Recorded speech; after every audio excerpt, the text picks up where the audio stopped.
Trucks and Tractor Power, featuring the best in MTRA monster truck racing. And today from the Candfield Fairgrounds in Candfield, Ohio, it's the Candfield Monster Truck Thunder Drags.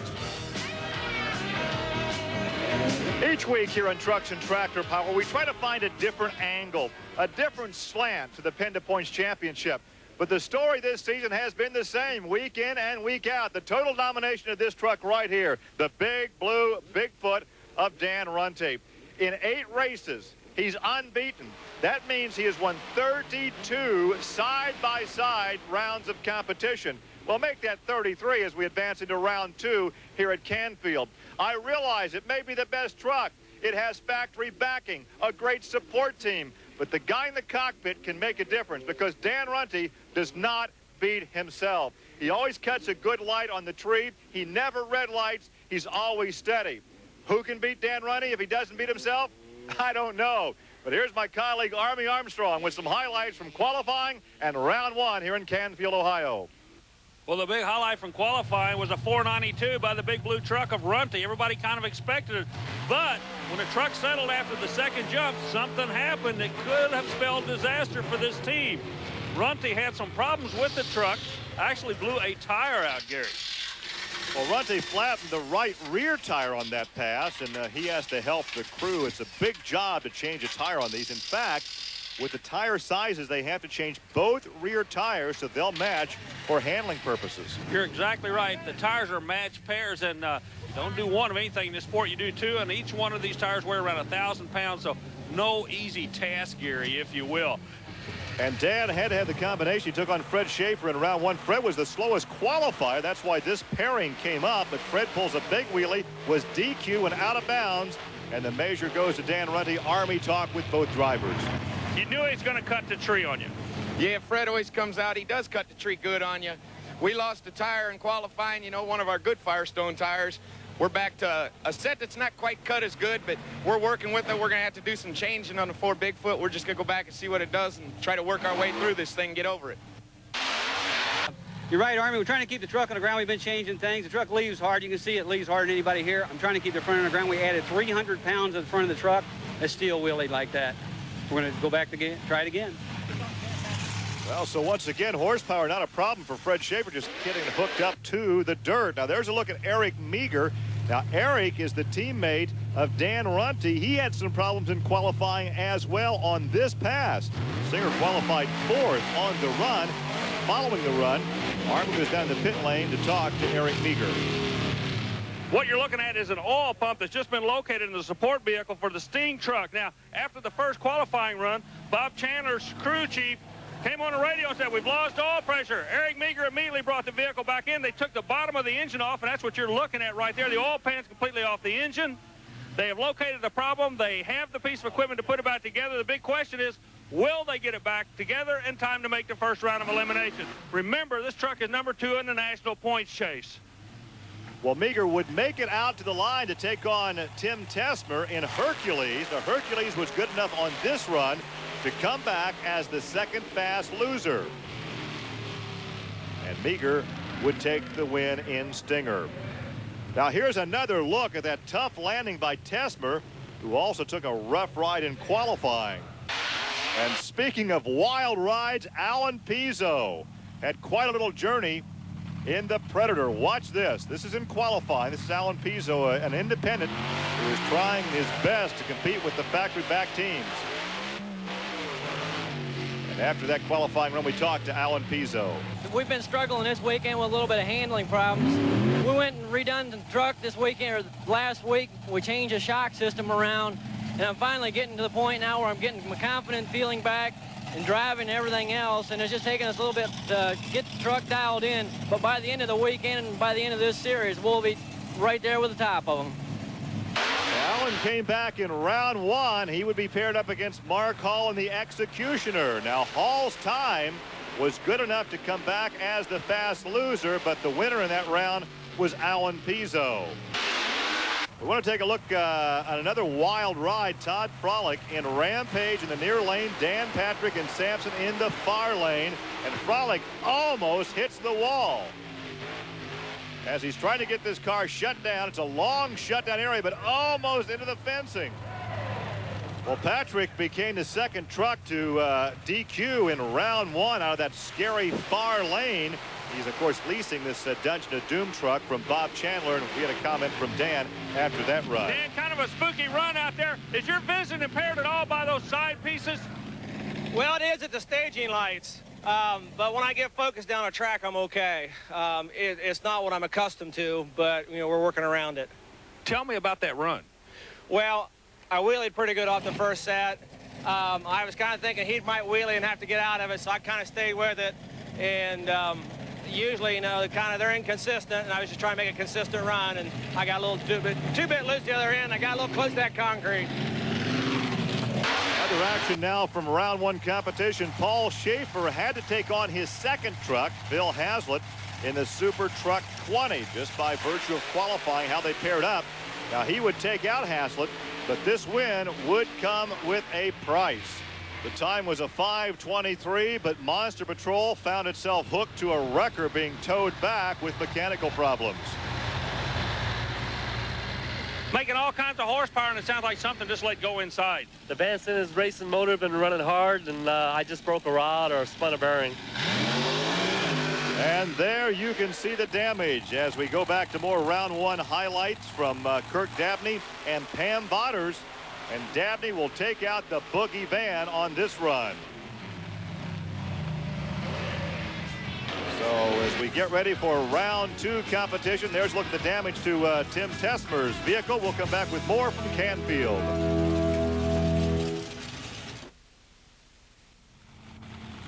Welcome back to Canfield Fairgrounds in Canfield, Ohio, and the Monster Truck Thunder Drags.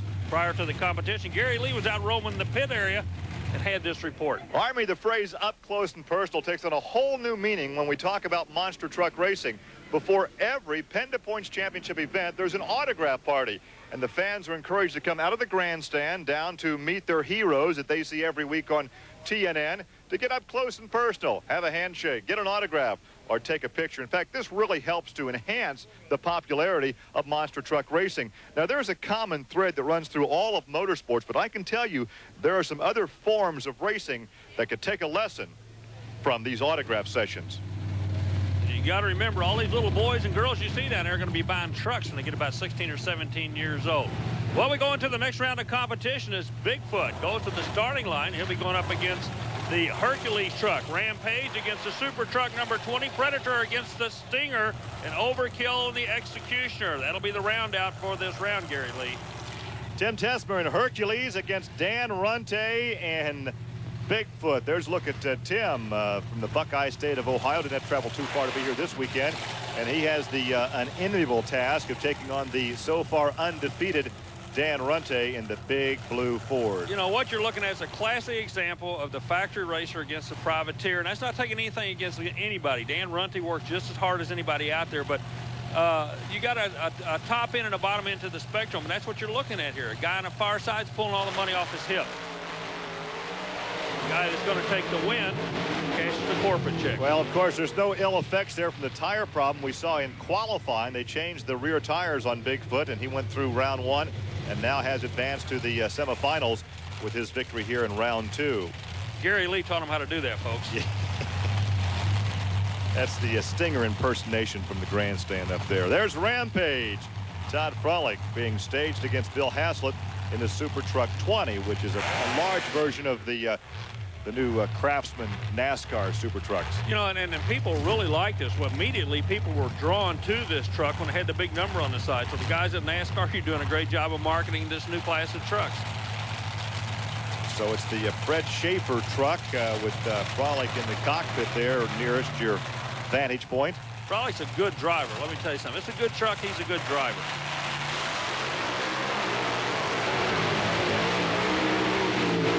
He had all he wanted, though, right there. He won it over that second set of cars with a 5:26.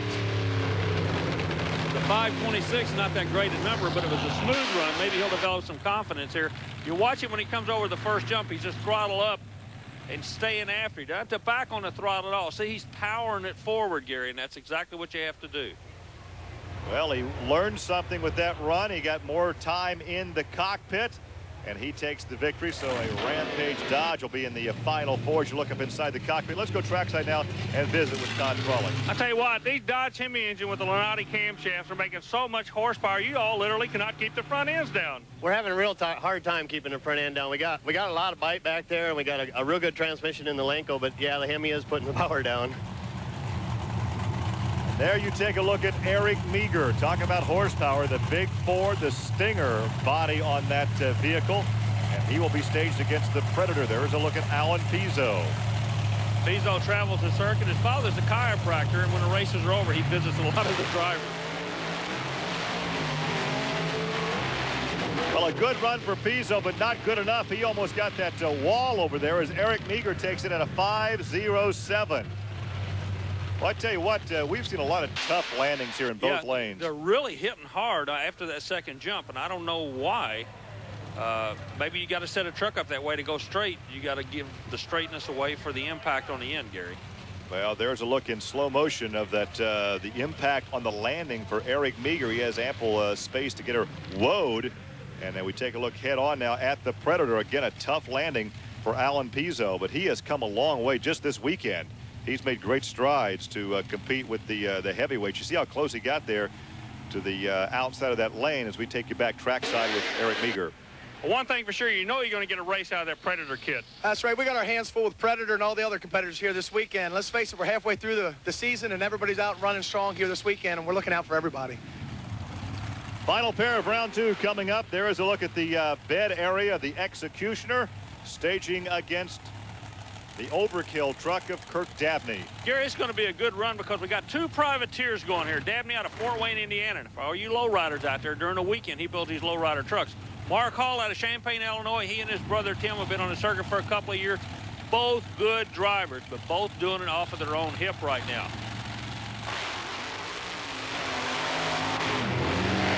Some problems in the far lane there, Army. Well, the Hall brothers not having to run it all they wanted. Dabney takes the win with a 5.43. That's not that great a number for a win.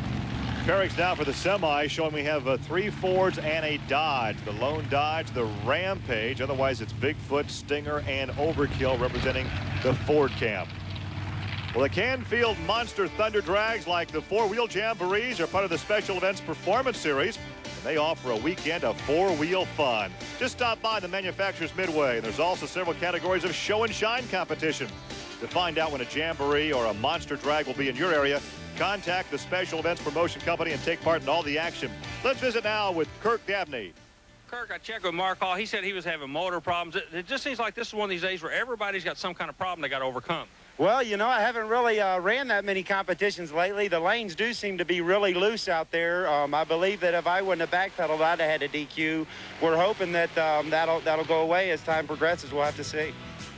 Well, Dabney was your victor, and Mark Hall was the loser, and he's down in the mouth here in Candfield. The NASCAR All-Pro Series. It's the proving ground where tomorrow's legends attend the school of hard knocks. The Mannheim Auctions All-American 400 next Sunday, 1 Eastern on TNN Motorsports. It was born on the streets, and it became the quickest one-on-one motorsport ever devised. It's called drag racing. Experience the power. Experience the speed. From inside the pits to trackside, we'll showcase the tire shakers and the record breakers. Join Steve Evans for the fastest half hour on television. NHRA Today. Later tonight at 12:30 Eastern, 11:30 Central, only on TNN Motorsports. Gary Lee and Army Armstrong back here in the sunshine of Canfield, Ohio for the Monster Drags. There's a look at the Stinger Ford as we get ready for the semis. 3 Fords and a Dodge here in Ohio this weekend. Well, you're looking at the WCW Stinger combination. He'll be going up against Dabney and the Overkill truck. Dabney running a real underslung chassis in the truck, a privateer, and this seems to work. Dabney's one of these guys that when he's hot, man, you don't want to mess with him, but he's always experimenting, trying to come up with the right combination. You never know when he's going to jump up and slap you, and that's exactly what's going through that driver's mind in the other lanes. This could be the jump. Well, the guys that are on top know what put them on top, and they stay with the one that brung you. but the privateers are always struggling to find a little extra measure of competition. Well, a hole shot goes to Stinger. A problem, though, a problem for Stinger, and look at that. Kirk Dabney's going to take the win in overkill. A 5:24. Something happened to Stinger. Exact ET he ran before, a 5:24. He's consistent. The Stinger made the move first. He cut the tree on overkill. Look at that. He made a good move on him, but when they settled in no man's land, something went away on the Ford closest to us. It's not over till it's over, and Kirk Dabney keeps the foot in it and pulls out the victory right there. You can see the margin of victory for Kirk Dabney. He has to be excited. He's with Army. Well, he not only red lit, but you beat him to the other end. You got 2 blows in on him there. Well, Army, you know, when you go up against the corporate truck with the small budget we have, you've always got a battle. We're giving it 110%. Hey, we're glad to be in the next round. We hope overkill continues.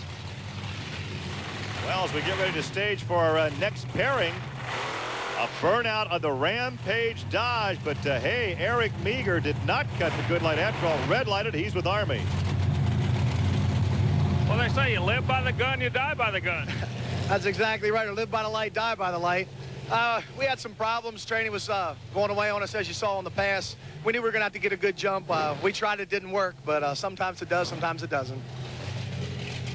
Well, now we have Dodge against Ford. There is the big blue Bigfoot Ford of Dan Runte. Has yet to taste a loss this season, has won every round of competition. He goes up against the black Dodge Rampage. And you know, this guy has got Runte in his crosshair. Just a win here can make your whole year if you're from the Dodge camp. Well, everybody at this point has that big blue truck in the crosshairs.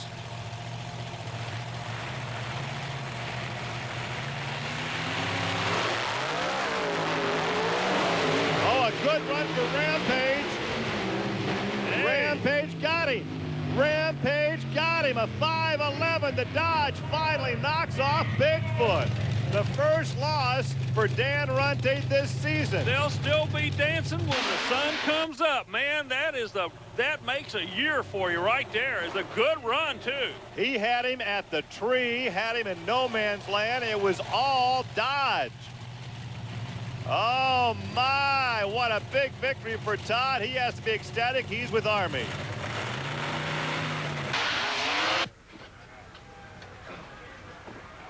Todd, when you came in, I heard you ask the crew, did you get him? Was it that close on the other end? I really couldn't see him, Army. I was concentrating so hard on that. In a sport, there comes a time when it changes. Son, you just changed the sport right here. Right now, you the man. That feels so good. He hasn't been beat all year. We've been trying really hard. I'm glad we're the ones to do it. Well, the gunslinger just got shot down. Ford loses to Dodge. Here's Dan Runte.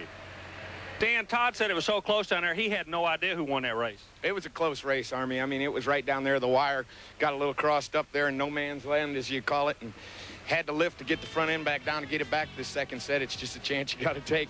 We'll be back later. We'll get another one. So for the first time this season, we're going to see somebody new in victory lane. As the season comes to an end, the races just get tougher. The NASCAR Late Model Series comes to the tight 5/8 of a mile track at Nashville Speedway. It's the ComData 200, October 12th, live at 4 Eastern, 3 Central on TNN Motorsports. It is final time here in Candfield with the crew of Overkill and the Dodge team also looking on. It's going to be Dodge against Ford, but a surprising outcome. That man right there, Todd Frolick, knocking out Dan Runte's Bigfoot Ford. And there is Kirk Dabney in Overkill. What do they say? The king is dead. Long live the king. It's a whole new ball game right now. And that run could make the whole year for the Dodge team. If the Ford was beat, it took a Dodge to do it. The big Dodge Hemi horsepower did it as we await the launch. Another good race, Gary. And it is the Dodge. The Dodge takes the victory. The Dodge, Todd Frolick, a 5:09, takes the victory, and his truck owner has to be ecstatic. Here's Fred Schaefer. 5:24. Fred, real quick, let me grab you. You've been the spearhead of this team. That's your number 2 truck. You picked the driver to go in there. It's been a tough road to hoe, But you and the Dodge guys have just stayed after it tenaciously. Congratulations. Thanks, Army. You know, these trucks turn the 2 fastest times our first weekend out, and it's been problems with wheelies and track conditions and different ramps and stuff, and we're trying to get her lined out. We're just coming right along. You always believed the Dodge was the way to go. You always believed there's no doubt in your mind that Mopar is the best truck out there. Today, I think you guys have turned a major corner. You're right, Army. That new Dodge Ram and the horsepower we're making is unbelievable out there. I mean, anybody can see it the way the thing leaves the line, and we're just tickled to death with what we got. And let's take a look again at what they have. Here is Todd in the